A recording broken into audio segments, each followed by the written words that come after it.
Ang malamig na hangin ng taglamig ay sumilip sa MGA bitak ng lumang bintana ng kubo, pumipiyek ng mahina na parang babala. Sa loob, ang siga sa fireplace ay dahan-dahang nag-aapoy, nagpapakita ng MGA kumikislap na kulay kahel sa luma at gasgas na sahig na kahoy. Nakaupo si Chris ng tahimik sa gilid ng kanyang kama, bahagyang nakayuko na para bang sobra na ang bigat ng MGA taon na bumagsak sa kanyang MGA balikat. Hawak niya sa kamay ang isang navy blue na knit cap, medyo naluwag at kupas, dahil sa tagal ng gamit. Pinipisil-pisil niya ang nakatiklop na gilid nito gamit ang MGA daliri, parang isang agimat. Malalim ang kanyang MGA mata, at napapalibutan ng MGA taon ng katahimikan. Tumingin siya sa salamin sa kabila ng kwarto. Hindi niya ito tinitigan. Luma pero malinis ang salamin, walang bitak, nakalagay sa ibabaw ng kahoy na aparador na hindi na naitulak sa loob ng 2 dekada. Pinunasan niya ito kagabi, hindi dahil gusto niyang makita ang sarili, kundi dahil nagsimulang maipon ang alikabok sa frame. At sa isang paraan, pakiramdam niya ay hindi ito tapat. Ang totoo, hindi na matandaan ni Chris kung kailan siya huling tumingin ng diretso sa salamin, hindi talaga tumingin. Paminsan-minsan lang, siya dumidikit ng tingin, mga piraso ng sarili niya, ang gilid ng pisngi, ang namumulubhang balbas sa jawline niya, ang kurba ng kilay, pero hindi kailanman ang butas. Pinindot niya ang sombrero sa dibdib, humihinga ng tahimik.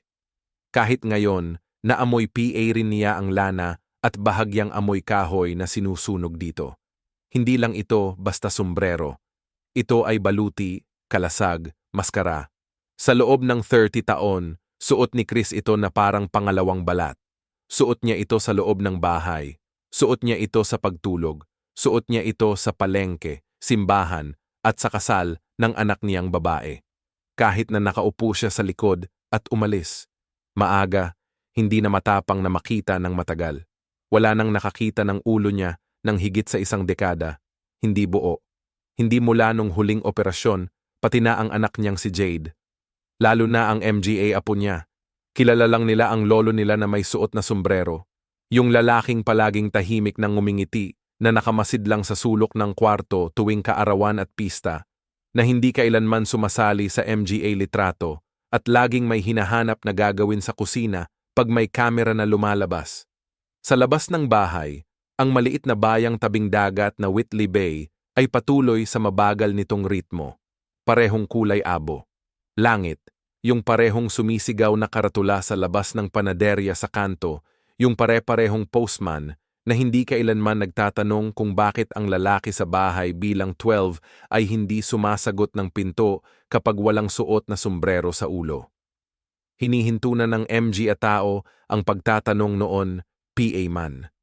Siguro inisip nila na may kinalaman yon sa relihiyon. Siguro inisip nila na siya ay kalbo at mayabang. Siguro hindi na lang talaga nila pinag-isipan. Hindi iniinda ni Chris.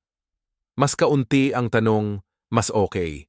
Bawat tanong ay unti-unting sumisira sa pader na ginawa niya at nasanay na si Chris sa katahimikan. Isang tahimik na klase ng pagdurusa, yung tipo na hindi sumisigaw o humihingi ng awa. Kasama ka lang nito, parang matagal ng kaibigan na hindi mo naman inimbita pero natutunan mo nang tanggapin. Ganito rin ang umaga ngayon. Pero may kakaiba. Ramdam ni Chris yun. May parang hindi mapakaling hilab sa gitna ng nakagawian. Nagising siya ng mas maaga kaysa sa dati. Nagsimula ng may apoy nang hindi niya sinasadya at ngayon nakaupo siya nang hindi gumagalaw, hawak ang sombrero, salamin sa harap at ang puso niya ay kakaibang gising.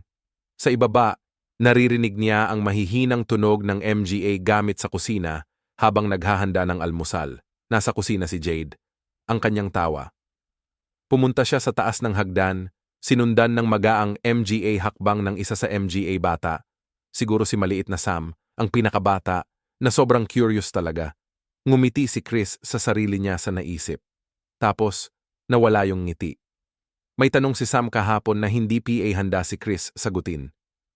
Lolo, sabi niya, iniangat ang ulo na may buong katapatan ng isang 6 na taong gulang, bakit lagi kang nakasuot ng sombrero kahit na mainit. Napatawa si Chris o tinangkan niyang tumawa.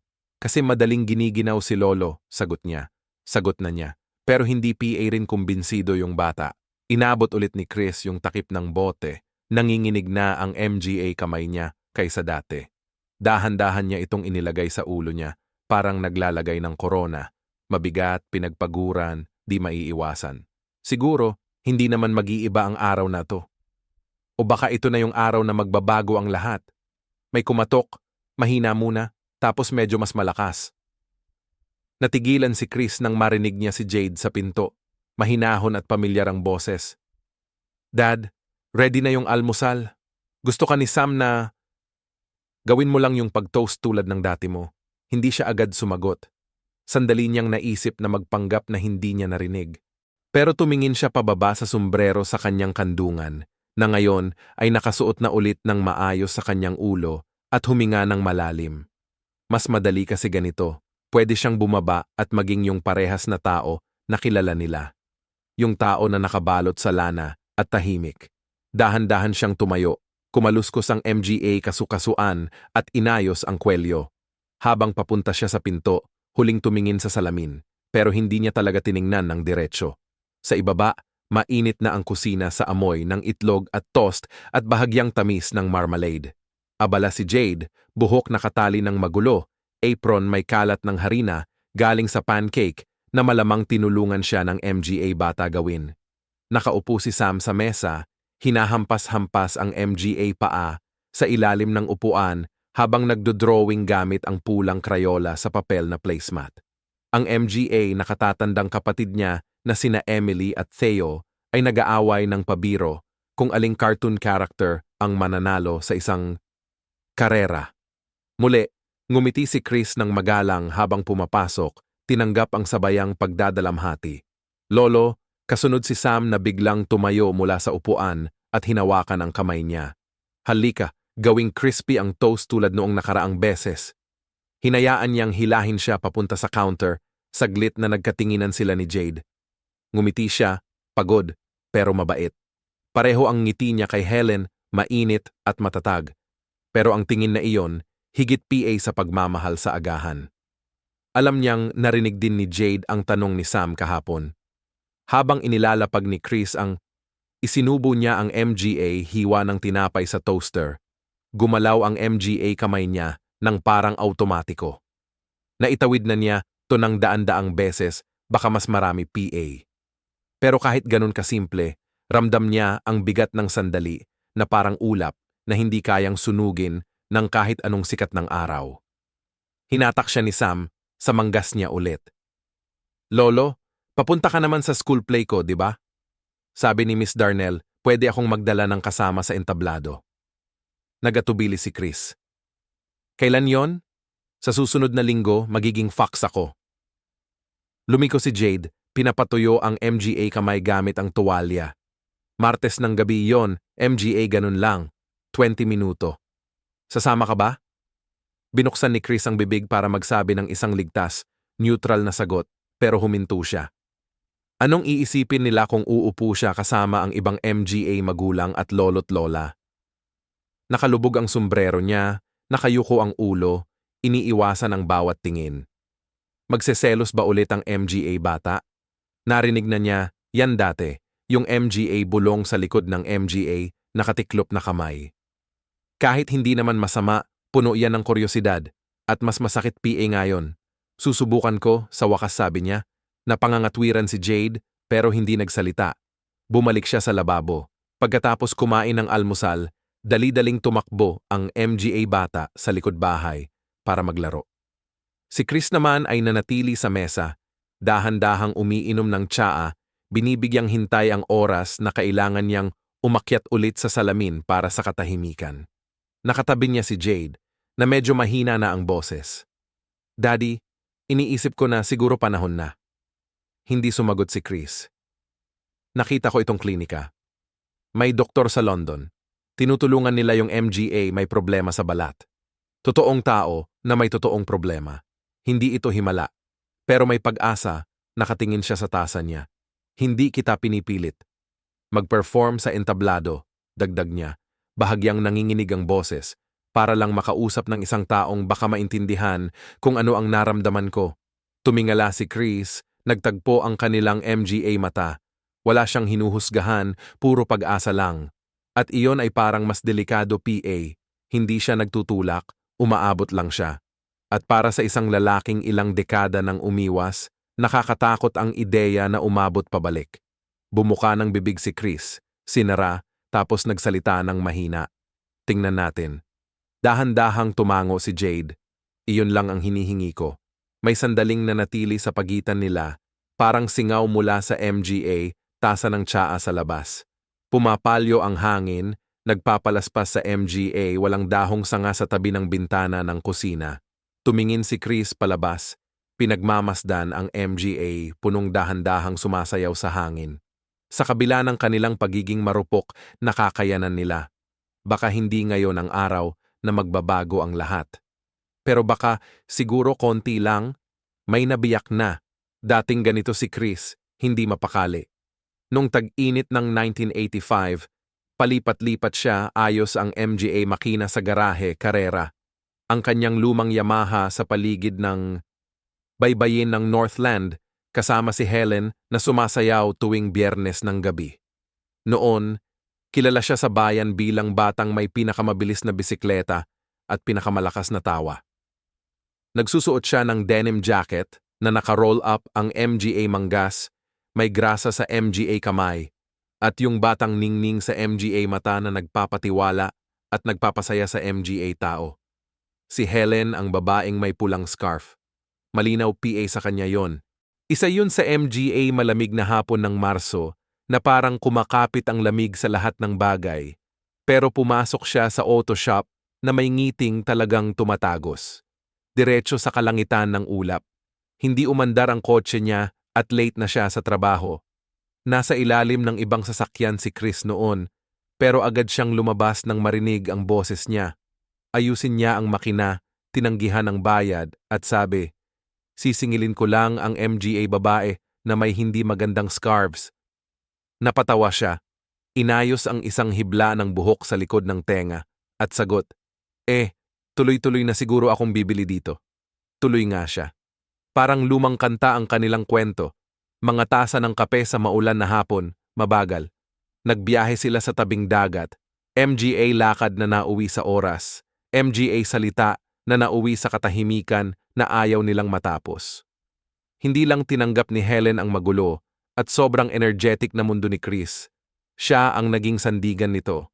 Kaya niyang pakalmahin siya sa isang tingin o sa tahimik na lakas ng kanyang boses kapag sobrang bilis ang takbo ng paligid. Nagpakasal sila noong 1987 sa isang maliit na kapilya na may MGA ligaw na bulaklak sa MGA garapon na salamin. Naka-gray na suit si Chris at may nakangiting bahagya habang suot ni Helen ang isang damit na minana mula sa kanyang ina, bahagyang inayos para magkasya. Siya. Ipinanganak ang kanilang anak na si Jade 2 taon pagkatapos noon, isang tahimik na baby na laging nagmamasid. Nang unang mahawakan ni Chris si Jade, nangako siya na walang kahit ano PA ang mauuna sa pamilya. At sa isang panahon, talaga namang walang iba. Nagsimula siyang magtayo ng sariling garahe gamit ang ipon ni Helen at namuhay sila ng simple pero sapat na. Banal ang linggo, nagkakasalo sila sa almusal sa hapagkainan, naglalakad sa parke at nagkukwento si Chris ng MGA kwento bago matulog gamit ang MGA nakakatawang boses. Tatawa si Helen at sasabihing, "Para kang malaking bata na naka-work boots lang." At tataas ang dibdib ni Chris. Nilabas ang dibdib niya at sinabi na kailangan talagang may isa para magpalaki ng isa. Pero ang panahon, tulad ng dati, ay patuloy na umuusad. Nangyari ito sa isang sobrang init na tag-init noong 1991 nang mapansin ni Chris ito. Isang maliit na matigas na bukol sa gitna ng kanyang noo, sa ilalim ng linya ng buhok. Sa simula, hindi niya ito pinansin. Siguro, cyst lang o lumang sugat na muling lumitaw. Ilang beses na siyang natamaan sa ulo na hindi niya mabilang sa loob ng MGA taon. Sa ilalim ng MGA sasakyan, sa MGA pintuan ng garahe, Pati isang beses noong sobrang magulo na laro ng rugby kasama ang MGA bayaw niya, hindi niya ito pinansin. Ilang linggo na pero napansin ni Helen. Isang gabi, habang nakahiga sila sa kama, inabot niya ang buhok niya at biglang huminto. Ano yan? Inabot niya. Hinaplos ang bukol. Siguro wala naman. Bukol lang to. Matigas. Ako rin. Biro niya at tiningnan siya ni Helen. Ipapasuri ko yan. Promise. Tinupad niya ang pangako. Sabi ng doktor, mukhang benign growth lang daw. Hindi delikado. Tatanggalin lang para safe. Sabi niya mabilis lang ang procedure. Konting peklat, ilang tahi, tapos umuwi na si Chris. Sa parehong araw, may benda na pero hindi siya nag-alala. Sobrang inaalagaan siya ni Helen, parang gawa siya sa salamin. Si Jade naman, 2 taon PA lang noon, sinubukang lagyan ng band-aid ang kanyang pisngi para lang magkapareho. Tuloy lang ang buhay. Unti-unting nawala ang peklat. Pero may nagbago, kahit hindi PA napapansin ng iba. Makalipas ang ilang buwan, may napansin si Chris na bukol sa likod ng kanyang kanang tainga. Iba ang pakiramdam nito, malambot at hugis oblong. Hindi ito masakit, kaya hindi niya pinansin. Pero sa loob ng 1 taon, may lumitaw pang pangatlo sa tuktok ng kanyang ulo. Tapos isa PA, at isa PA. Pagsapit ng 1993, 5 bukol iyon, bumalik siya sa doktor. Tinanggal nila ang 2. Wala PA ring malinaw na sagot. Sabi ng isa, malamang lipomas iyon. Siguro dermoid cysts naman ang hula ng isa PA. Wala talagang katiyakan. May nagsuggest na stress. Meron ding nagbulong tungkol sa posibleng genetic na kondisyon pero hindi na niya tinuloy. Ayaw ni Chris ng ospital. Ayaw niyang operahan. Pero higit PA doon, ayaw niya ang tingin ni Helen nang tinutulungan siyang linisin ang kanyang tahi. May halong kaba at tanong na hindi niya masabi. Nagtanong siya sa sarili. Noong 1995, nagsuot siya ng baseball cap, sa garage lang muna, tapos kapag weekend na. Noong 1998, sinuot na niya ito sa recital ni Jade, sa school, sa kasal ng pamilya, tapos sa libing ng tiyuhin ni Helen. Minsan, mahinahon na tanong ni Helen, bakit palagi kang may suot na cap? Umangat lang si Chris ng balikat. Para di mapulbos ang buhok ko. Hindi na siya nagtanong PA. Pero isang gabi, habang nakahiga sila sa kama, pinatay niya ang ilaw at bumulong. Miss ko na makita ang mukha mo. Hindi sumagot si Chris. Nagkukunwari na siyang natutulog. Natutulog. Hindi lang dumadami ang MGA bukol. Binabago din nila siya. Tumigil siyang sumama sa paglangoy kay Jade. Tumigil sa pagpunta sa MGA Sunday Market, kasama si Helen. Ayaw niyang tumingin ng matagal ang MGA tao sa kanya. Ayaw niya sa MGA salamin. Unti-unti siyang umatras, hindi malakas, pero tuloy-tuloy. Napansin yon ni Helen. Siyempre, napansin niya. Nagiiwan siya ng MGA notes sa lunchbox niya, nagluluto ng mainit na pagkain sa kalan, nagtutupi ng MGA lumang litrato sa toolbox niya. Nanatili siya. Nanatili hanggang sa hindi na niya kaya. Noong 2004, na-diagnose si Helen ng ovarian cancer. Huli na. Sobrang huli na. Hindi umiyak si Chris nang marinig niya. Tumingin na lang siya, mahigpit na hinawakan ang kamay niya kaysa dati, at sinabi, lalaban tayo. Lumaban sila. Mas lalo siyang lumaban, pero mabilis kumalat yung sakit. Sobrang bilis. Sa loob ng 6 na buwan, nasa hospice na siya. Sa huling linggo niya, halos hindi na niya binuksan ang MGA mata. Araw-araw nakaupo si Chris sa tabi niya, suot PA rin ng sombrero. Nakasandal sa upuan para sa bisita. Hindi siya umalis. Nang gabing pumanaw siya, gumalaw si Helen. Ang boses niya ay parang hininga lang. Chris, nandito ako, bulong niya. Mahigpit na niyakap ni Chris. Hawak kamay. Dahan-dahan siyang kumurap. Medyo malabo ang MGA mata, pero nakatuon PA rin. Hindi na kita nakita ulit. Hindi talaga. Sinubukan ni Chris ngumiti para aliwin siya, pero sumikip ang kanyang lalamunan. Ibaba niya ang ulo. Pasensya na, sabi niya. Naputol ang boses niya matapos ang ilang taon. Ngumiti siya ng bahagya na parang sinasabi niyang naiintindihan niya. Tapos, nawala na siya. Hindi tinanggal ni Chris ang kanyang sombrero. Kahit noon PA man. Sa taong 2006, hindi na binilang ni Chris ang MGA bukol. Alam niyang nandun PA rin, syempre. Nararamdaman niya ito tuwing naghuhugas siya ng buhok. Naunti na yung pagdami nila. Yung iba maliit at bilog, parang MGA marmol. Yung iba naman malapad at patag, parang MGA barya na nakabaon sa ilalim ng kanyang anit. Nagkakatipon-tipon sila sa ibabaw at likod ng kanyang ulo. Yung iba nakatago sa ilalim ng kanyang pumuputing buhok. Yung iba naman parang gustong sumirit palabas. Pero hindi na niya binibilang yung dami nila. Ano PA bang silbi? Dumadating sila ng sunod-sunod, parang MGA bisitang ayaw na ayaw niyang tanggapin na bigla ang dumadating at sobrang tagal manatili. Nagsusuot PA rin siya ng sombrero. Hindi yun nagbago. Pero ngayon, hindi na lang siya nakasanayan. Para na siyang baluti, isang mekanismo ng depensa. Kung wala yon, pakiramdam niya ay mahina siya, lantad, hubad. Nakalimutan na niya kung ano ang pakiramdam ng hangin sa anit o ang pagdura ng suklay sa buhok nang hindi napapailing. Wala siyang magawang tulong sa MGA doktor. Pagkatapos mamatay si Helen, sinubukan ni Chris na maging mas maagap.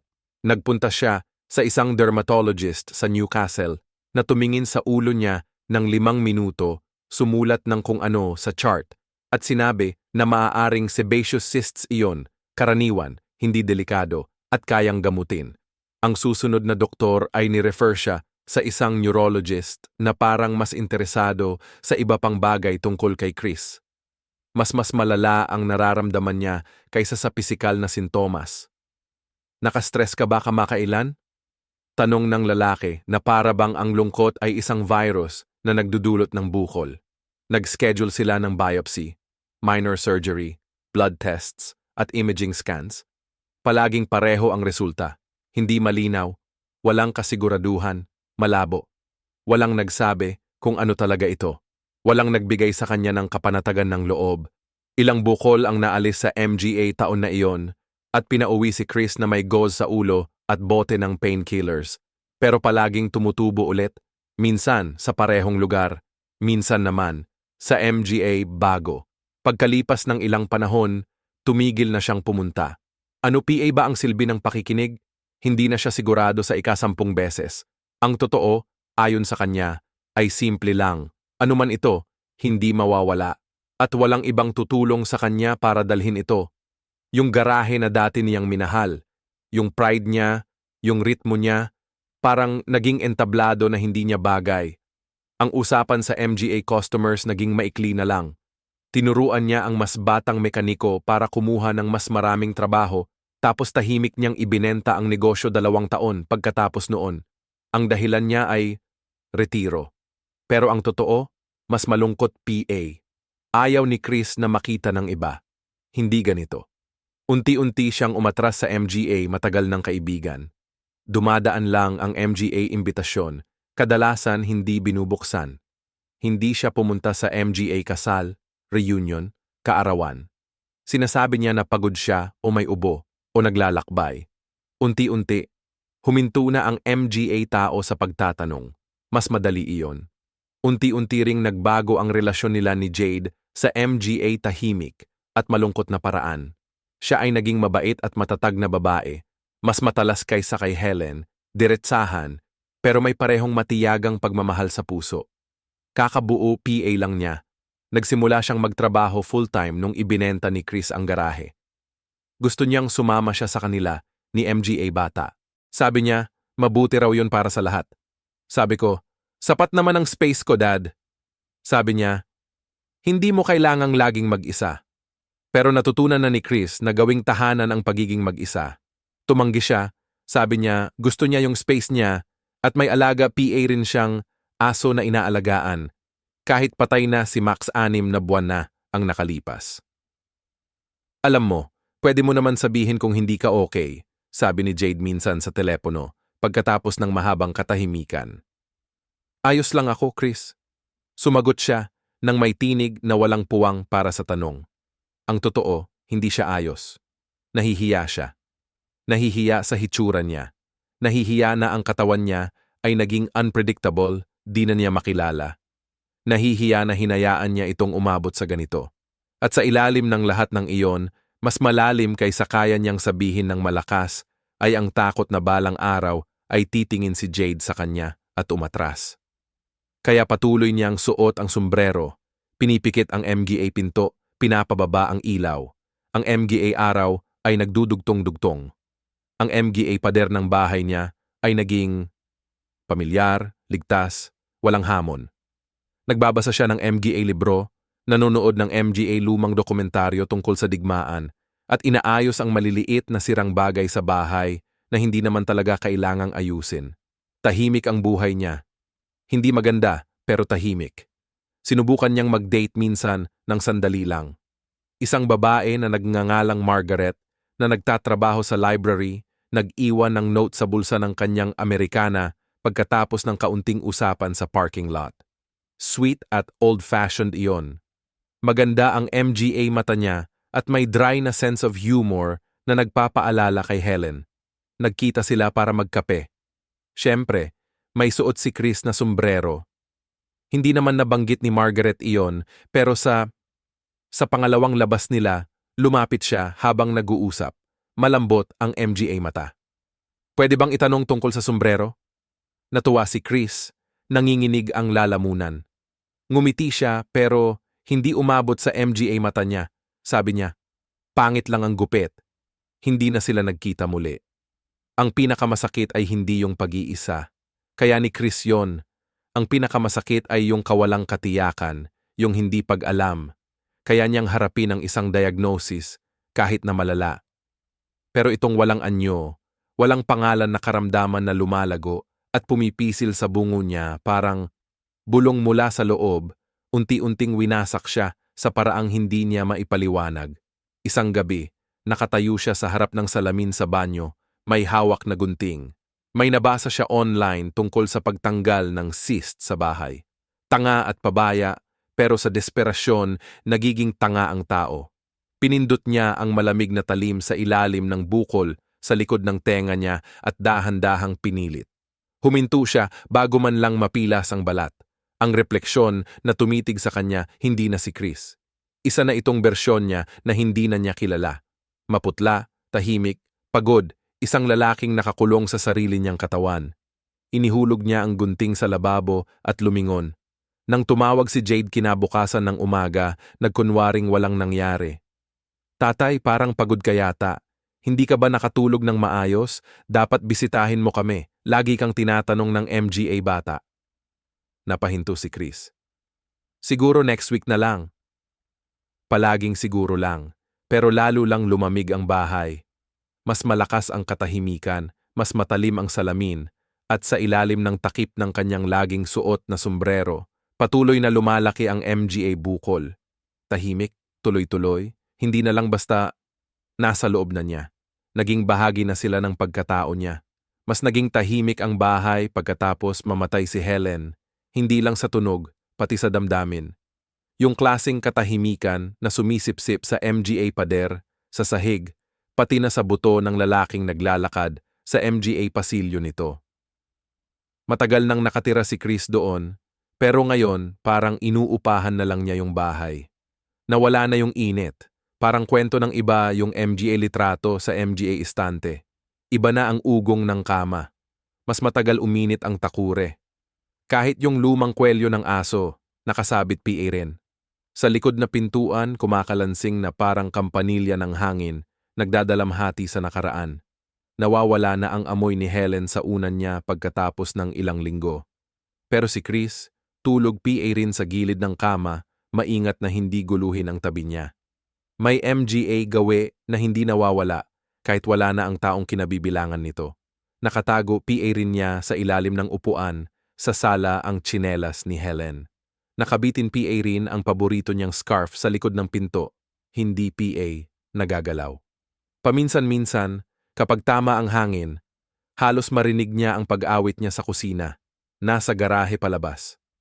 Bumalik siya nung yung sanctuary niya naging parang storage na lang.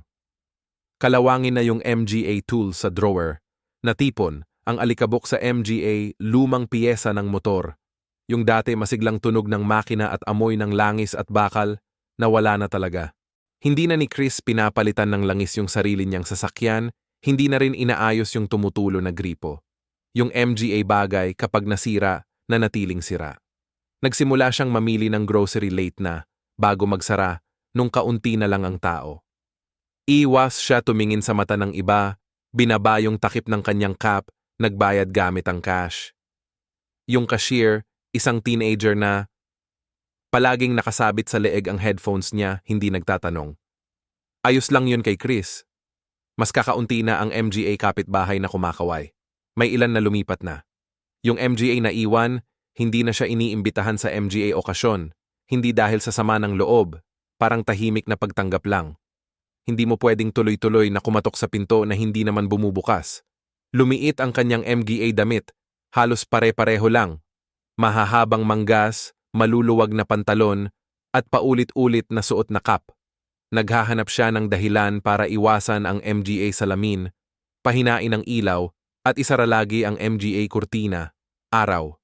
Pakiramdam niya'y nai-expose siya. Walang lugar ang liwanag sa araw-araw niyang gawain. Dumadalaw si Jade tuwing ilang linggo, minsan dala ang MGA bata, minsan wala. Maikli lang ang MGA bisita, magalang pero medyo pilit. Lagi siyang may dalang pagkain na hindi naman niya hinihingi, inaayos ang MGA kalat na hindi niya napapansin, nakikipagkwentuhan tungkol sa trabaho, eskwela, at mundo sa labas ng kanyang MGA pader.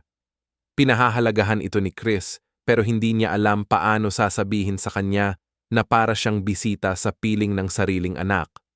Hindi man niya sinasabi, ramdam niya ang kanyang pag-aalala. Naririnig PA rin sa boses niya sa paraan ng pagtitig niya kay Chris na para bang sinusubukan niyang buuin ang isang puzzle na may kulang na piraso. Pinaiikli ni Chris ang MGA sagot. Iniiwasan ang MGA usaping pwedeng magbukas ng mas malalim na pag-uusap. May MGA pintuan na kapag nabuksan na, hindi na bumabalik sa dati ang pagkakasara. Isang hapon, habang nagdidilig ng alikabok sa hallway, huminto si Jade sa family photo na nakahang sa ibabaw ng radiator. Mula iyon PA noong MGA nakaraang taon. Si Helen, malusog PA noon. Si Jade, na nasa 20s PA. At si Chris na nakatayo sa gilid, suot ang kanyang cap na tila naging permanenteng parte na ng kanyang itsura. Gusto mo bang palitan natin ito balang araw? Sabi niya. Mahinhin na tanong. Wala kaming MGA litrato kasama ang MGA bata. Hindi lahat. Umangat ang balikat ni Chris. Mabilis silang lumaki. Hindi ka siya sa frame. Ngumiti si Jade, pero pagod ang ngiti niya, parang hindi umabot sa MGA mata. Hindi na siya nagtanong PA. Pero mamaya ng gabing yon, nang aalis na siya, tumigil siya sa pintuan ng mas matagal kaysa dati. Alam mo Dad, gustong makita ng MGA bata ang totoong ikaw, yung totoong nakikita kanila. Hindi siya sumagot. Tumango lang at pinanood ang sasakyan niya na unti-unting lumayo sa driveway. Gabi na yon, nakatitig siya sa larawan na kuha matapos mamatay ang ilaw sa pasilyo. Halos hindi na niya makilala yung lalaki sa litrato.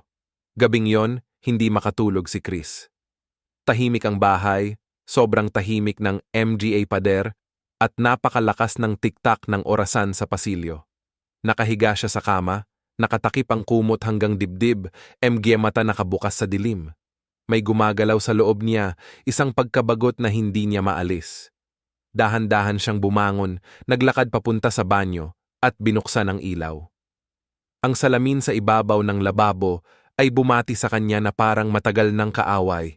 Hindi siya lumingon ngayong pagkakataon. Tumingin siya sa MGA bukol na nakausli sa kanyang anit, di pantay sa ilalim ng takip ng kanyang sombrero. Inalis niya ito gamit ang nanginginig na MGA kamay. Ipinakita ng liwanag ang bagay na matagal na niyang iniiwasan. Mag-iipamamaga ng baluktot na balat, ang iba ay tense at kumikislap, ang iba naman ay maluwag na bumubuo ng MGA kakaibang anino sa kanyang hairline at sa paligid nito. Lalo PA itong dumami, hindi lang bilang kundi pati sa lakas ng presensya. Pakiramdam niya ay unti-unti na siyang nilalamon nito. Hinihiwa ang kanyang pagkakakilanlan ng paisa-isa. Binuksan ni Chris ang cabinet ng gamot at hinanap sa loob hanggang makita niya ang hinahanap niya. Hindi siya sigurado kung ano talaga ang hinahanap niya. Isang maliit na gunting, matalim at malinis. Pinaglaruan niya ito sa kamay, sinubukang timbangin. Tapos itinaas niya ito sa kanyang ulo. Napanganga siya. Hindi malinaw ang iniisip niya, hindi sa MGA salita, kundi yung primal na ugali ng hayop na gustong kontrolin ulit ang sarili, na gumawa ng kahit ano. Mas mabigat na sa kanya ang takot na ganito na lang magpatuloy habang buhay kaysa sa sakit na maaaring idulot niya sa sarili niya sa sandaling iyon. Inilapit niya ang gunting sa bukol na nasa ibabaw ng kaliwang tenga niya. Tapos, isa lang. Kung maalis niya kahit isa, baka maramdaman niyang tao PA rin siya. Baka makahinga siya. Pinindot niya ang bakal sa balat. Matulis na hapdi. Hindi naman matindi. Huminga siya ng malalim. Biglang may tumawag na boses, mabilis at takot na takot. "Tatay!" Napalingon si Chris. Nahulog ang gunting sa kamay niya at bumagsak sa lababo. Nakatayo si Jade sa pintuan, maputla ang mukha, malalaki ang MGA mata. Binali niya, nakalimutan daw niya yung phone niya, sabi niya pagkatapos. Pero nung sandaling yon, walang nagsalita. Unti-unti siyang lumapit, parang lumalapit sa sugatang hayop. Lumiko si Chris, nahihiya, galit at wasak ang loob. Hindi niya kayang tumingin sa MGA mata niya. "Tatay," sabi niya muli, mas malumanay ngayon. "Anong ginagawa mo?" "Wala naman," panimula niya. Pero naglaho ang MGA salita sa bibig niya. Mahigpit niyang hinawakan ang gilid ng lababo, nakatungo ang MGA balikat. Lumapit si Jade sa kanya, maingat na kinuha ang gunting sa lababo at inilapag ito sa gilid. Hindi siya agad nagsalita. Tumayo lang siya sa tabi niya, tinitingnan ang kanyang refleksyon. Pareho nilang magkatabi sila sa loob ng salamin, tahimik na umuugong ang ilaw sa taas nila. "Hindi ko na alam ang gagawin ko," bulong ni Chris. Nanganganib na lumabas ang luha sa gilid ng MGA mata niya, pero pinipilit niyang pigilan. "Hindi ko na kaya tignan ang sarili ko. Hindi ko nakilala ang sarili ko dahil sa MGA bagay na to sa katawan ko. Hindi na ako. Wala na akong pagkatao." Inabot ni Jade ang kamay niya at marahang pinatong sa likod niya. "Ikaw pa rin ang tatay ko," sabi niya. "Nandito ka pa rin. Importante yon." Umiling si Chris. "Natakot ako sa MGA bata, Jade. Nagtatago ako sa MGA salamin. Ako, hindi ko man lang inalis ang sombrero ko sa burol ng nanay mo. Anong klaseng tao ang ganon? Yung nasasaktan?" Sagot niya agad. Tumingin siya sa kanya at sa mukha niya. Walang paghusga, puro kalungkutan, awa, at yung matibay na pagmamahal na nakita niya noon sa MGA mata ni Helen. "Miss ko siya," sabi niya. Halos hindi marinig ang boses. "Araw-araw, at natatakot akong kapag tumingin ako sa salamin ng matagal, makalimutan ko na yung dati kong itsura nung mahal niya ako." Jade. Lumapit siya at niyakap siya. Sa una, ayaw niyan stiff at nahihiya. Pero nang mahawakan niya siya, nagyakapan din sila at biglang bumigay ang MGA taon ng katahimikan. Humagulgol siya, hindi lang para kay Helen, hindi lang para sa sarili niya, kundi para sa bawat na-miss na larawan, bawat dahilan na ginawa niya tuwing umaalis siya imbes na harapin ang takot niya. "Gusto kitang tulungan," mahina na sabi ni Jade, "pero kailangan mo akong payagan." Hindi sumagot si Chris ng salita. Hinarap niya lang si Jade. Mahigpit ang pagkakahawak, nakapikit ang MGA mata, nilalanghap ang amoy ng buhok ng kanyang anak. Paalala na hindi PA niya nawawala lahat. Hindi PA. Bumalik si Jade kinabukasan ng umaga na may tahimik na enerhiya. Maamo pero determinado, parang taong desidido na, nagdala siya ng MGA pastry mula sa paboritong panaderya ni Chris, pinakulo ang takure, at humuhuni habang gumagalaw sa kusina. Si Chris, na nilitupia rin mula sa nangyari kagabi, ay tahimik lang. Umupo siya sa mesa, kamay nakakapit sa tasa, suot ang sombrero ng maayos, at nakatingin sa iisang lugar sa countertop na ilang beses na niyang tinitingnan dati. Umupo si Jade sa tapat niya at inilapag ang nakatiklop na brochure sa mesa sa pagitan nila. "Gusto kong ipakita sa iyo to," sabi niya. Tumingin si Chris rito, pero hindi inabot. Hindi niya kailangan. Nakalagay sa makapal na titulo sa taas, The Bad Skin Clinic. Sa ilalim, may larawan ng isang doktor na nakangiti at ilang MGA litrato. MGA before and after nakuha. Malinis, clinical. Hindi niya gusto ang itsura nito. Masyadong makintab, masyadong puno ng pag-asa. Ayoko maging nasa TV, sabi niya ng diretso. Hindi yan ang usapan tungkol sa pagiging nasa TV, sagot ni Jade ng kalmado. Tungkol to sa makita ng tama ng isang taong alam talaga ang ginagawa niya. Umiling si Chris. Nakakita na ako ng MGA doktor, dami PA. Wala silang alam na higit sa akin pero iba to. Si Dr. Emma Craythorne. Isa siyang consultant dermatologist, sobrang respetado. Tinutulungan nila yung MGA tao na may mas malalang kondisyon kaysa sayo. Napailing si Chris at napangiti ng bahagya, mapait. Mas malala sa akin, hindi mo PA nga nakikita lately, malumanay na sabi ni Jade. Ipakita mo nga, tumingin siya sa kanya ng nagulat. Dad, mas mahinahon niyang sabi. Ngayon, nakakita na ako ng konti. Manggasulyap, inisip ko na ang iba PA. At hindi ako natatakot, hindi ako nanghina. Gusto ko lang natigilan mo na ang pagtatago mula sa amin. Napikit ng mahigpit si Chris. Lumayo ang tingin niya. Hindi ito pagtatago, sabi niya. Proteksyon ito. Proteksyon para kanino? Hindi siya sumagot. Pinahaba niya ang katahimikan. Tapos, inilagay niya ang kamay sa brochure, bahagyang tinapik gamit ang MGA daliri. Mag-apply ka na lang. Yan lang ang hinihiling ko. Walang pangakong babayaran, walang obligasyon. Kung hindi ka nila tatanggapin, sige, ayos lang. Kung gagawin nila, may pagpipilian ka naman. Hindi sumagot si Chris. Tumayo siya, dinala ang walang laman niyang tasa sa lababo at tumingin sa bintana. Ang likod bahay ay sobrang dami na ng damo. Umaakyat ang MGA damo sa gilid ng daanan na parang MGA bungang kahoy na bumabalik sa kanilang teritoryo. Parang lugar na nakalimutan na ng panahon. Parang siya, gusto nilang tanggalin ko ang sombrero, bulong niya. Oo, sabi ni Jade pagkatapos ng ilang sandali. Pero hindi hanggang handa ka na. Paano kung hindi ako kailanman handa? Tumayo rin siya, lumapit at tumayo sa tabi niya. Tapos, walang magbabago, sabi niya.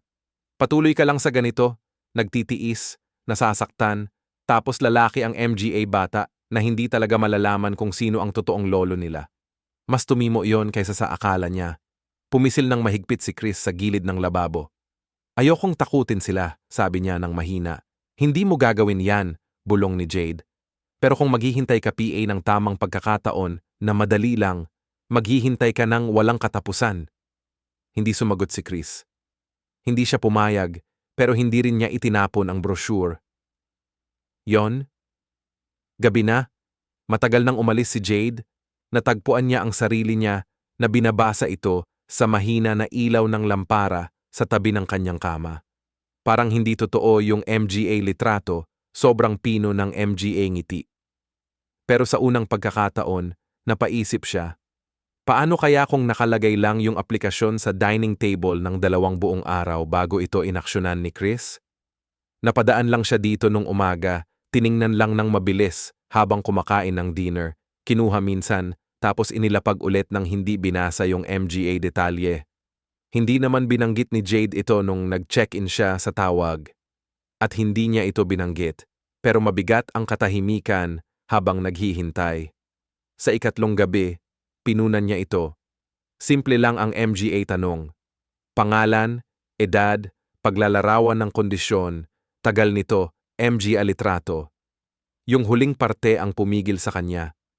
Binaliktad niya ang pahina, pinag-isipan kung laktawan na lang, tapos tumayo, dahan-dahang pumunta sa banyo, at tumingin sa salamin.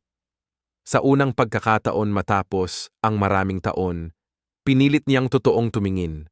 Dahan-dahan niyang tinanggal ang sombrero, parang unti-unting tinatanggal ang baluti. Ang tanawing bumungad sa kanya ay pamilyar pero kakaiba. Mangga bukol na iba't ibang hugis at laki. Yung iba magkakatabi parang MGA di pantay na bato, yung iba naman nag-iisa pero kitang-kita. May MGA parte ng balat na nakaunat, May MGA bahagi naman na parang nag-uumot. May MGA malabong peklat na tanda ng MGA sugat na pinagkagamutan ng MGA doktor noon. Inangat niya ang phone, gamit ang nanginginig na MGA kamay at kumuha ng 3 litrato, harap, gilid, likod. Hindi niya tiningnan ang MGA ito, diretso niyang nilakip sa form at pinindot ang send. Tapos na. 3 araw ang lumipas, tumunog ang phone. Masaya, professional, at kalmado ang boses sa kabilang linya. Na-review na nila ang aplikasyon niya. Gusto ni Dr. Emma na makipagkita sa kanya ng personal. Naka-schedule na ang konsultasyon. Sagot nila ang MGA gastos sa biyahe. Kaya ba siyang pumunta sa London sa susunod na Martes? Oo ang sagot ni Chris bago PA man siya makahinto. Mabagal ang pagdaan ng linggo, halo-halo ang kaba at parang walang pakiramdam. Inalok siya ni Jade na samahan siya pero tumanggi siya. Kailangan niyang gawin ito mag-isa kahit ano PA man ito. Nag-empake PA rin siya ng maliit na bag para sa kanya, nilusot ang isang malinis na damit na hindi niya sinuot ng ilang taon at isang thermos ng paborito niyang inumin. Tahimik ang biyahe sa tren. Nakaupo si Chris sa tabi ng bintana. Nakababa ang cap sa kanyang MGA mata. Pinapanood ang tanawin sa labas na dumadaloy, parang lumang alaala. Ang MGA puno ay napapalitan ng MGA Bayan. Ang MGA Bayan naman ng MGA Lungsod. Habang papunta sila sa timog, lalo pang siksikan ang MGA estasyon. Pakiramdam niya'y maliit siya sa dagat ng MGA tao na gumagalaw. Magabatang propesyonal na nakatutok sa telepono. MGA turista na may malalakas na maleta. MGA estudyanteng naka-headphones. Wala ni isa ang tumitingin sa kanya. Wala ni isa ang nagpapansin. Dapat ay nakapagpaginhawa iyon sa kanya. Pero sa somehow, hindi.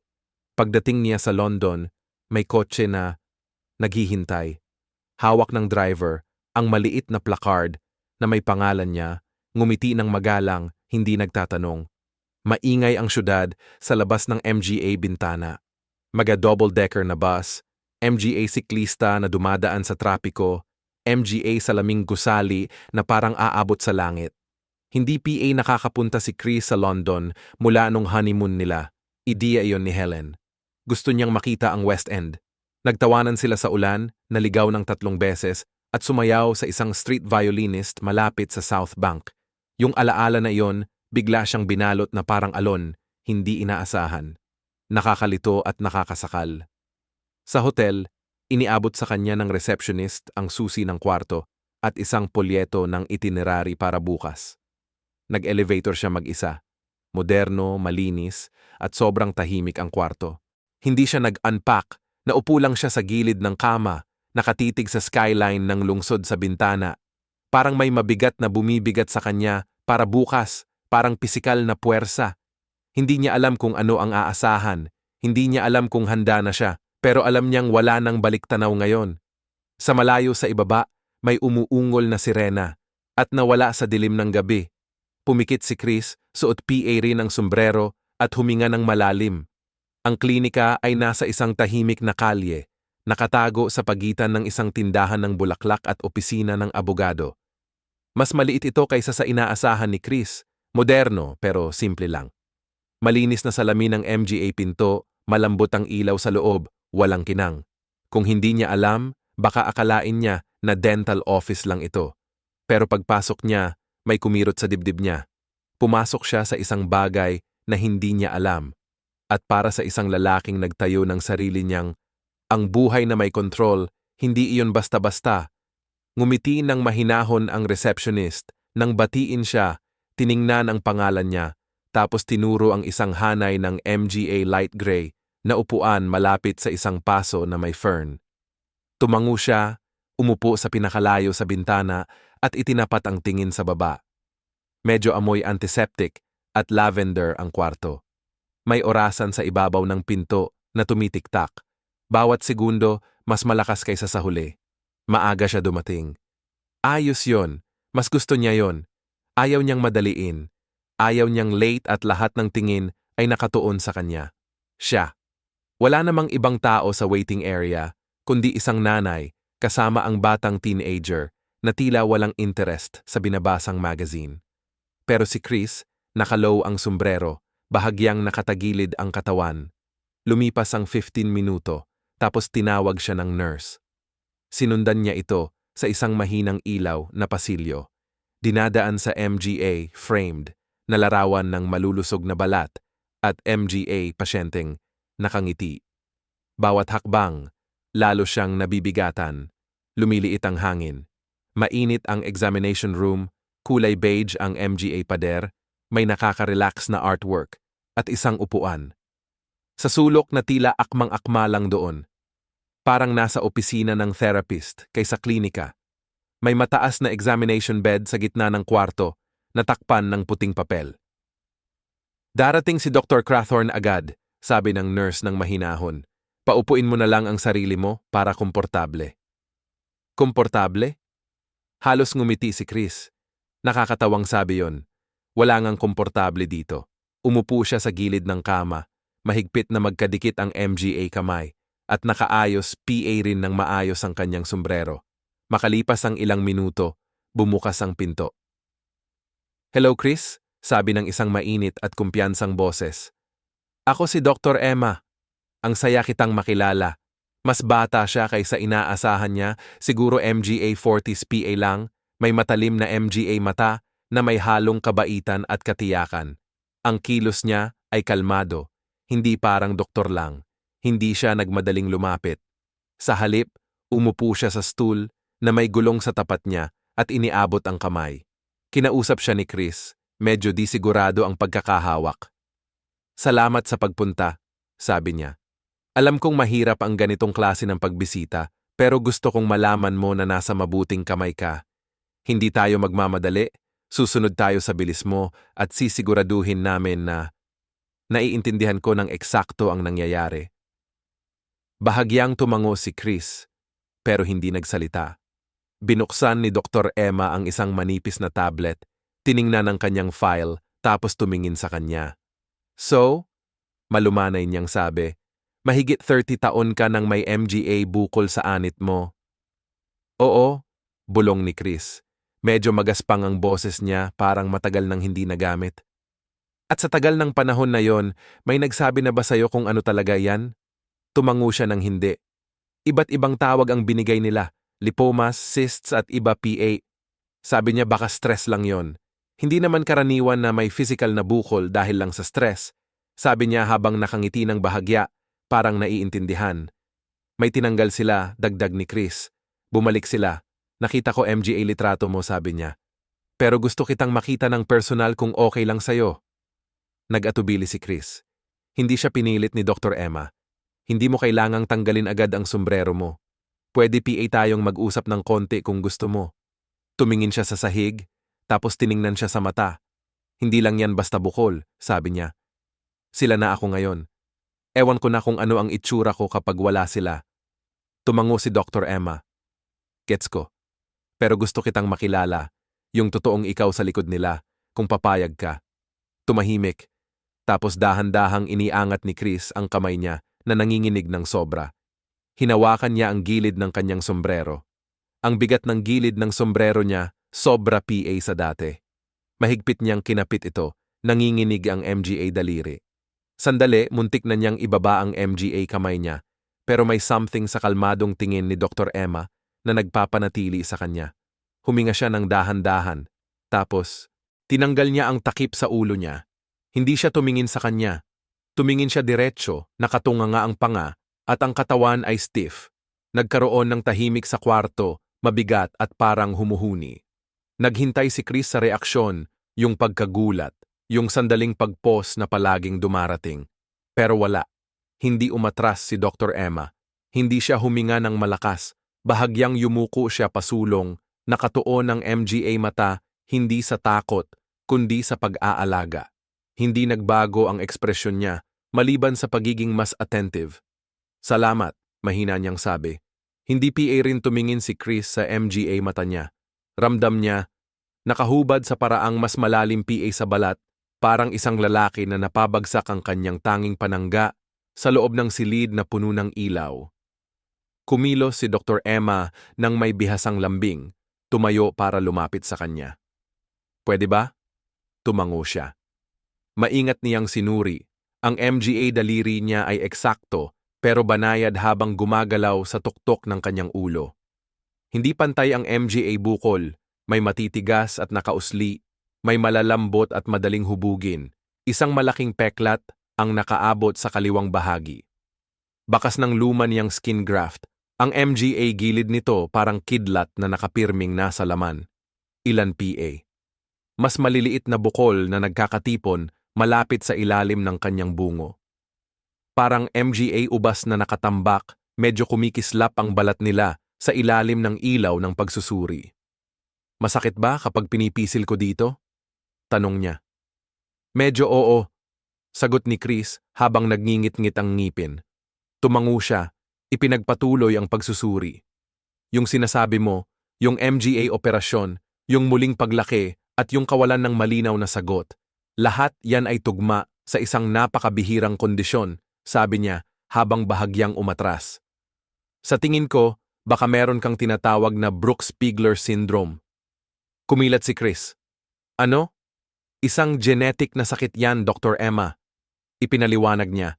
Karaniwan itong hindi delikado, pero nagdudulot ito ng maraming bukol, kadalasan ay cylindromas, spiridomomas, at trichoethelomas.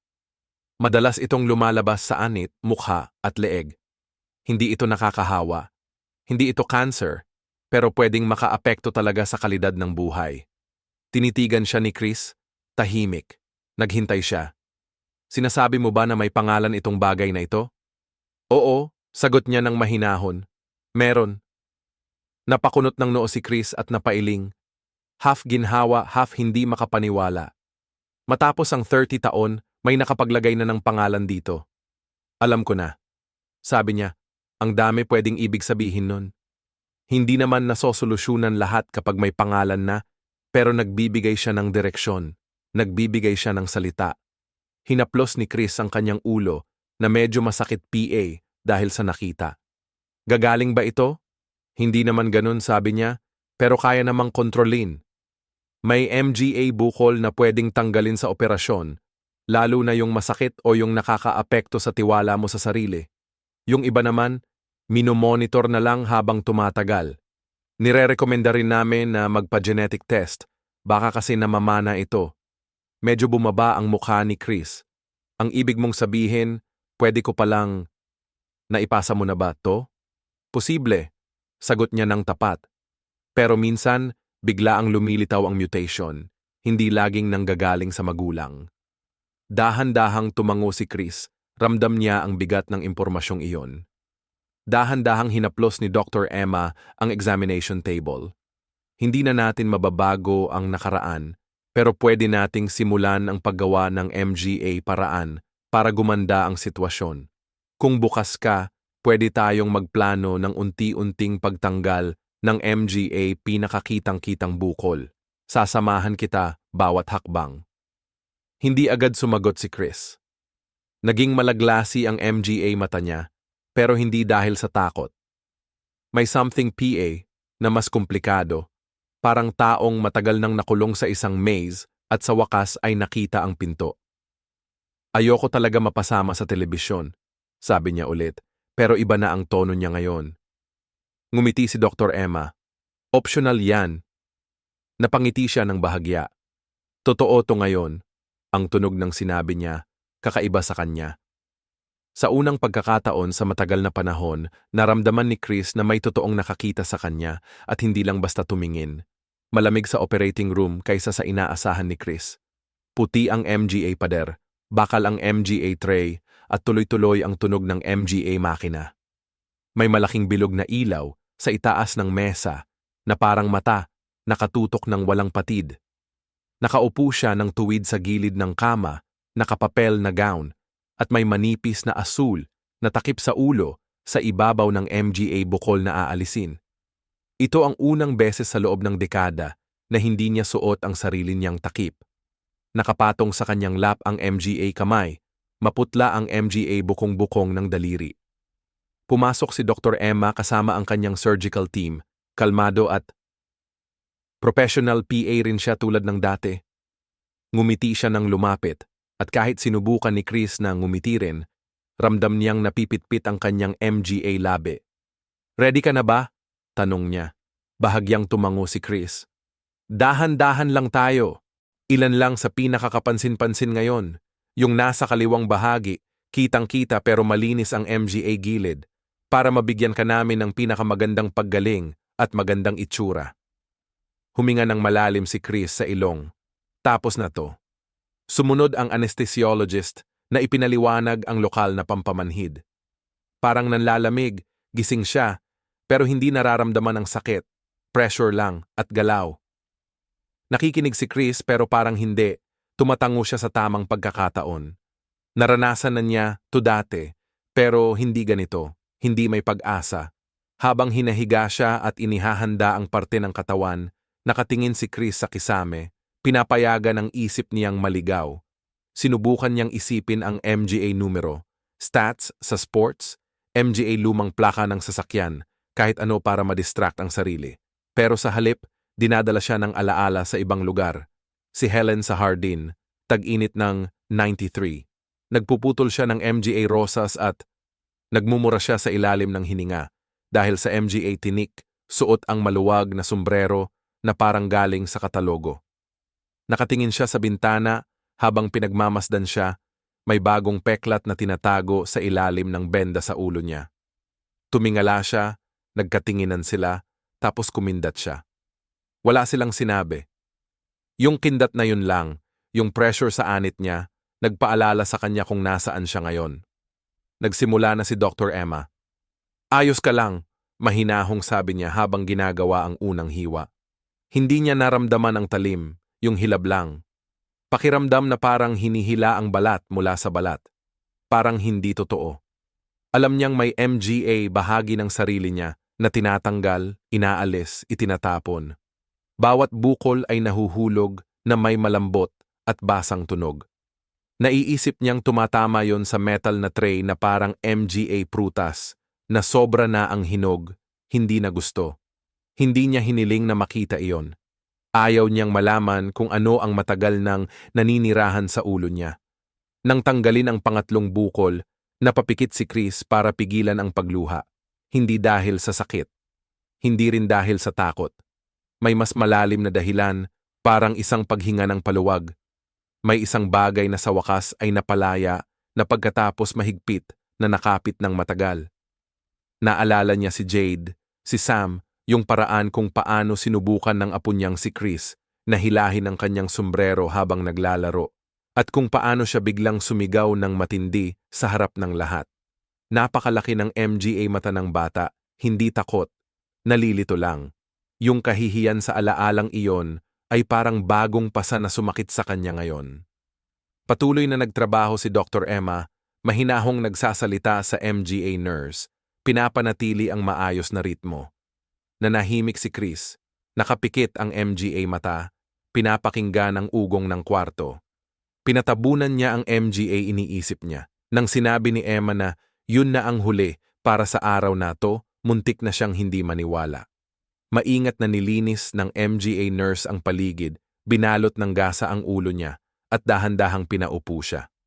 Pakiramdam niya, ang gaan. Masakit, oo, pero ang gaan. "Gusto mo bang makita?" tanong ni Emma sa doktor. Nag-atubili si Chris, tapos umiling.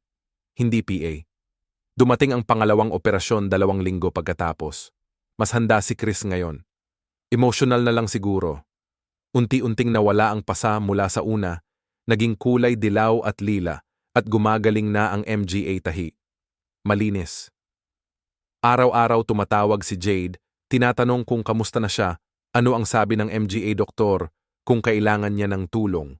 Maikli lang ang sagot ni Chris, pero hindi malamig. Sa unang pagkakataon ng matagal na panahon, hindi niya ikinakainis marinig ang boses niya. Sa pagkakataong ito, ang kanang bahagi ng kanyang anit ang inayos nila. Isa pang grupo ng MGA Bukol, may ilan na medyo hirap abutin. Ipinaliwanag ni Dr. Emma ang plano ng may parehong banayad na katiyakan. Ang boses niya ay parang gamot sa kaba ni Chris. Habang nakahiga siya sa mesa, Naihanda at na-anesthetize muli, muling lumutang ang kanyang MGA, iniisip. Nasa dati na siyang lugar muli. 2013, kasal ni Jade. Gusto niyang siya ang maglakad sa aisle kasama siya, pati nga nagmakaawa, PA. Hindi ko iniintindi yung sombrero, sabi niya. Ang mahalaga sa akin, ikaw yung katabi ko. Pero hindi kaya ni Chris. Yung ideya na mapicturan na may MGA estrangherong magseselos, na masisira yung espesyal na sandali niya, paralisado siya. Nagkunwaring bigla siyang may migraine nung umaga na yon, pinanood niya yung seremonya sa video MGA, ilang araw pagkatapos, mag-isa, huminto sa parteng hinahanap ni Jade sa MGA tao, sa paligid gamit ang MGA mata niya. Kinuha niya ang unang hakbang. Humipo ang talim sa kanyang anit at napikit siya, hindi dahil sa sakit, kundi sa alaala. Isa pang bukol ang tinanggal. Hindi siya umiyak ngayon. Hindi niya kailangan. May kakaibang pakiramdam ng meditasyon sa proseso ngayon. Parang tinatanggal ang isang bersyon ng sarili niya na ayaw na niyang dalhin. Dumating ang pangatlo at huling round, 1 buwan ang nakalipas. Mas kakaunti na ang MGA bukol na natira, pero may isa na partikular, malaki at mahaba, na nasa tuktok ng ulo, yung tinatawag palagi ni Chris na angkla, yung palagi niyang naaabot nang hindi niya namamalayan kapag kinakabahan siya. Yung bagay na tila siyang nagbigay hugis sa kanyang anino sa MGA salamin at dilim. Dahan-dahang lumapit si Dr. Emma dito. Maaring may bakas itong iiwan, babala niya. Bahagyang ngumiti si Chris. Naiwan na nga. Habang nagtatrabaho sila, sumagi sa isip niya ang isa pang alaala. Si Tommy, ang matalik niyang kaibigan, noong garage days nila.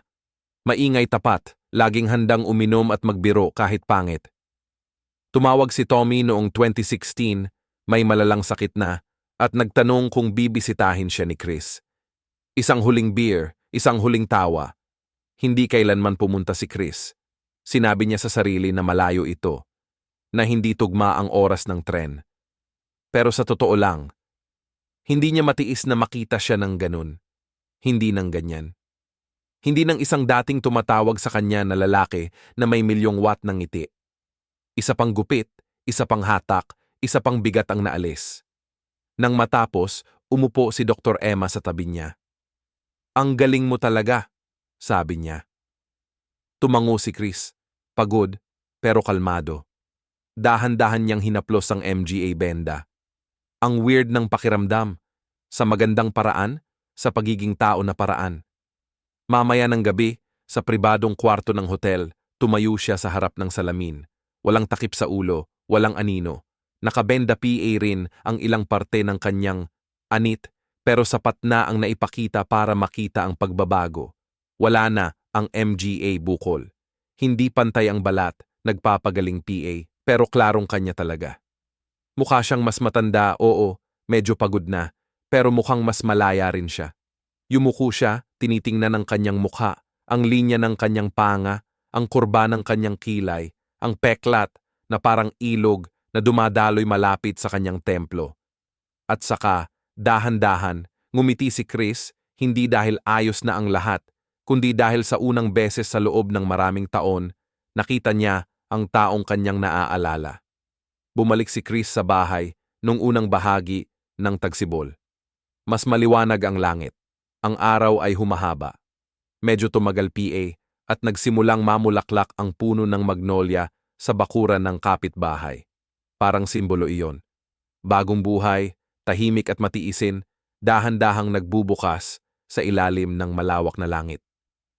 Sinalubong siya ni Jade sa istasyon na may thermos ng tsaa at luha sa MGA mata.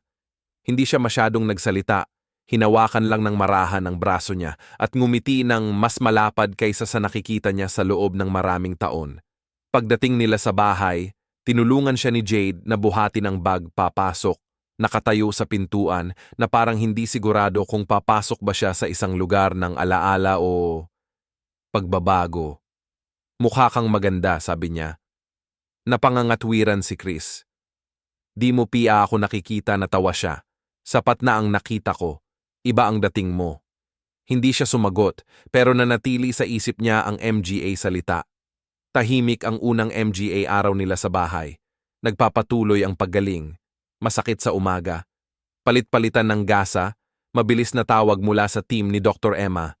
Karamihan ng oras ni Chris ay ginugol sa hardin, nagpuputol ng MGA palumpong at nag-aalis ng MGA damo na sumobra ang laki. Nagsusuot siya ng magaang sombrero, mas sanay na kaysa kailangan talaga. Napansin ni Jade pero hindi niya pinilit. Tapos, isang Sabado ng umaga, pumasok siya sa kusina habang gumagawa si Chris ng tsaa at sinabi, "Pina-invite ko yung MGA bata para lang sa tanghalian, hindi naman espesyal." Huminto si Chris sa pagbuhos. "Lahat ba ng tatlo?" tanong niya. "Lahat ng tatlo, at sinabi ko rin sa kanila na baka hindi ka magsuot ng sombrero." Tumingin siya kay Jade na nagulat. Tiningnan siya nito ng kalmado.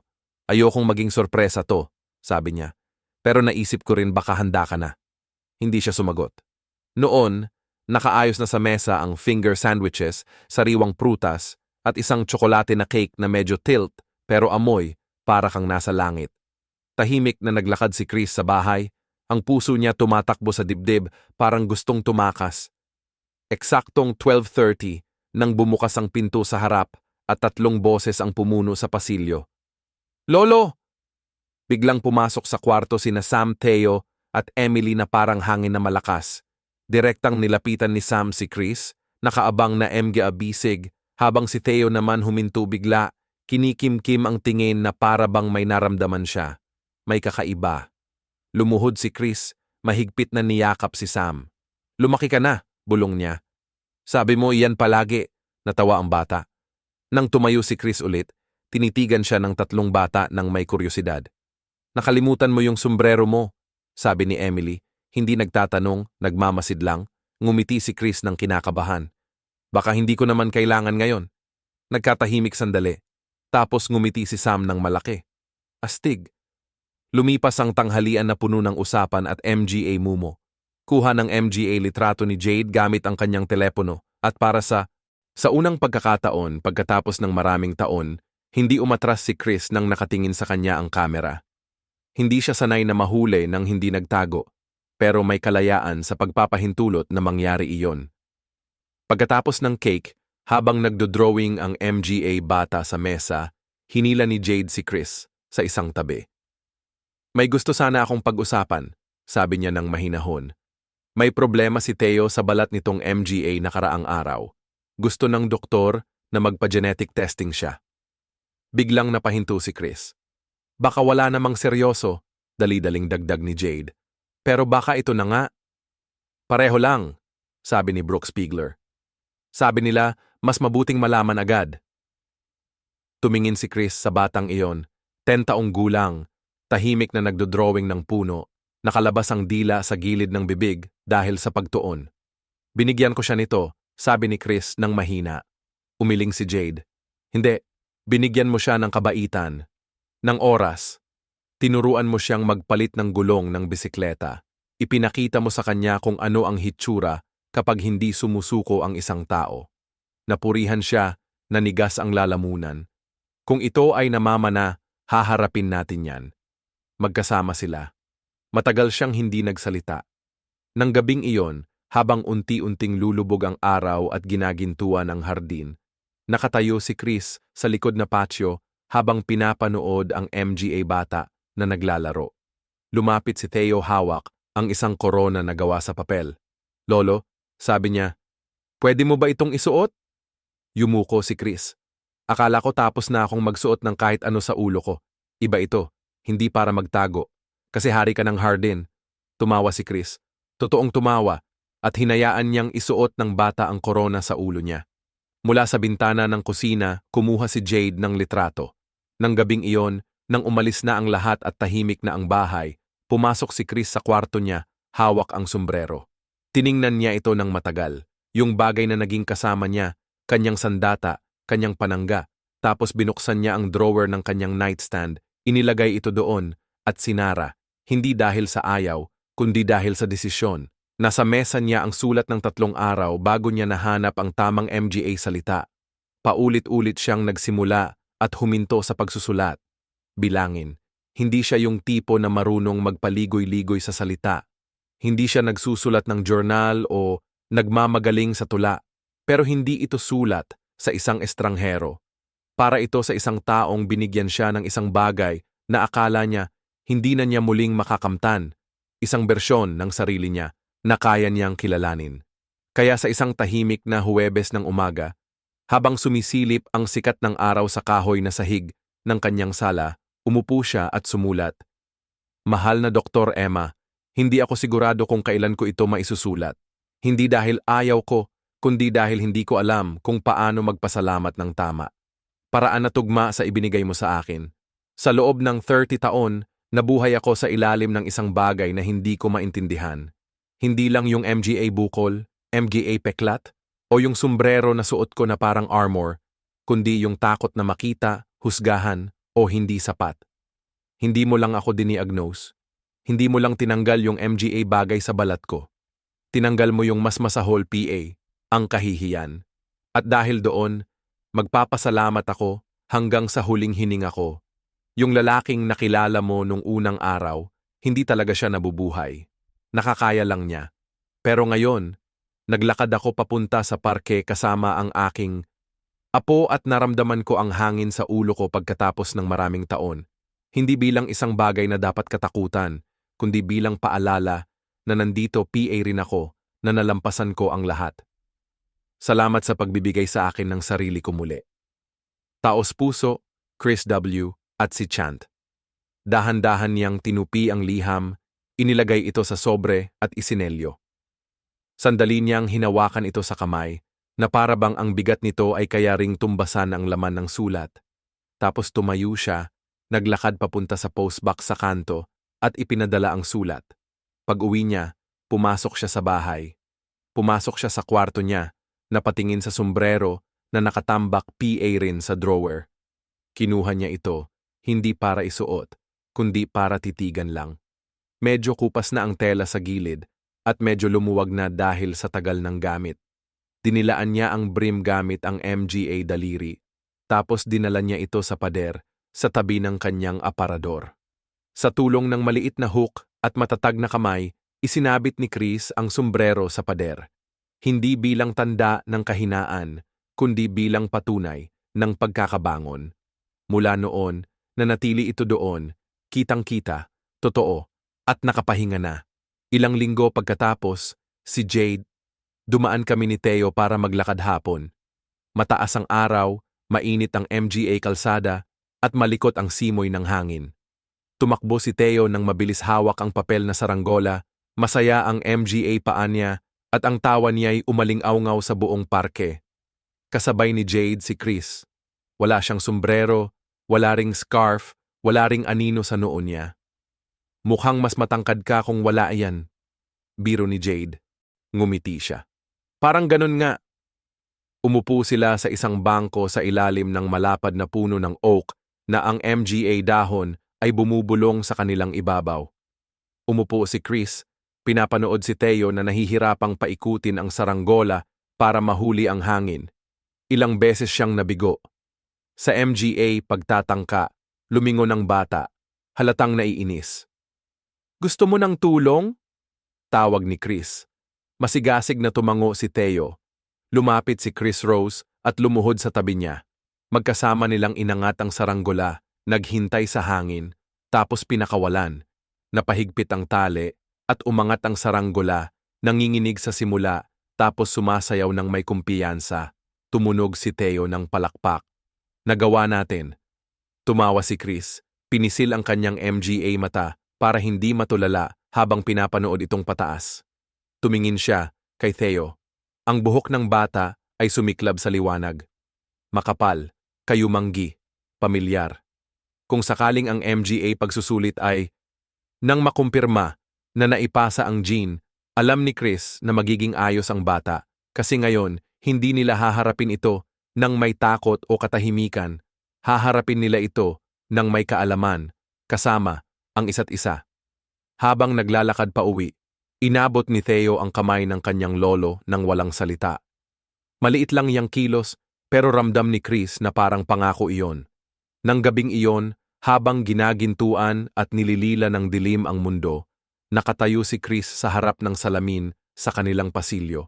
Walang sombrero, walang pagtatago, isang lalaking mas matanda, may marka, pero buo. Ngumiti siya, hindi siya tuluyang natalo kasi pinili niyang hindi magpatalo. Humahaplos ang hangin sa MGA bintana at ngayon, pinayagan ni Chris na pumasok ito. Baka hindi yung MGA peklat sa labas ang bumubuo sa atin, kundi yung tapang na ipakita ang MGA yon. Lahat tayo may ginagamit para itago ang MGA sugat natin. Kay Chris, sombrero yon. Sa iba naman, tahimik lang, pilit ng ngiti, o pagiging tahimik sa likod. Pero minsan, nagsisimula ang paggaling hindi kapag nawala ang sakit, kundi kapag pinayagan nating makita tayo, kung sino talaga tayo. Isipin mo to, isang lalaking tumanda na, nakatayo sa harap ng salamin. Walang sombrero, walang takot, siya lang, may MGA peklat, nakangiti, malaya. Anong gagawin mo kapag hindi mo na kailangang magtago? Naranasan mo na bang bitbitin ang isang bagay ng matagal hanggang naging parte na ito ng sarili mo?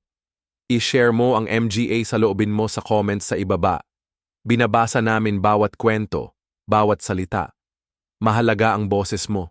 At kung naantig ka ng kwentong ito, nakatulong para makahinga ka ng mas maayos, o naalala mo ang isang taong kailangang marinig ito, i-like mo kami, mag-subscribe, at samahan mo kami sa iba pang MGA kwento. Naaalala tayo kung ano ang ibig sabihin maging tao. Hanggang sa muli, maging mabait ka sa kwento mo. Patuloy PR rin itong sinusulat.